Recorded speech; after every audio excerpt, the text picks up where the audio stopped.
Malcolm said he was the lightest skinned of the 7 children born to Earl and Louise Little.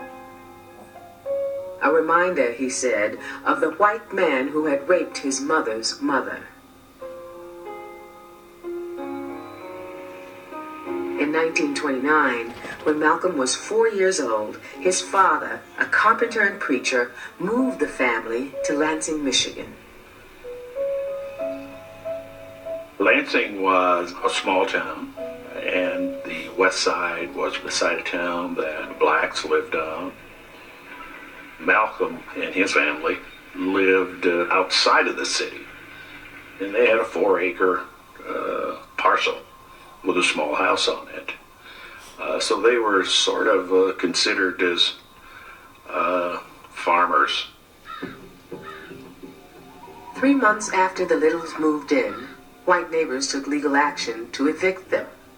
A county judge ruled that the farm property was restricted to whites only. But Earl Little refused to move.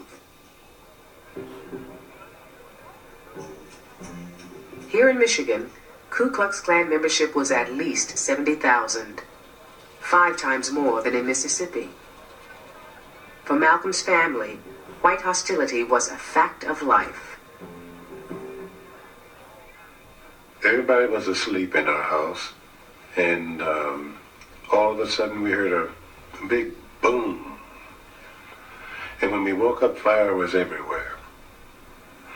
And everybody was running into the walls and into each other, you know. Well, what I recall about that was my mother telling us to get up, get up, get up, the house is on fire, and to get out. That's what I actually recall.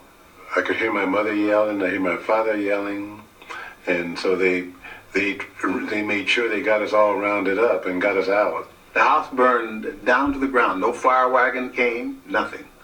And we were burned out. Malcolm's father, Earl Little, accused local whites of setting the fire. The police accused Earl and arrested him on suspicion of arson. The charges were later dropped.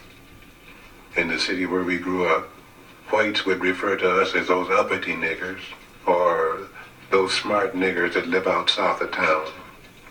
In those days, whenever a white person referred to you as a smart nigger, that was their way of saying, this is a nigger you have to watch because he's not dumb.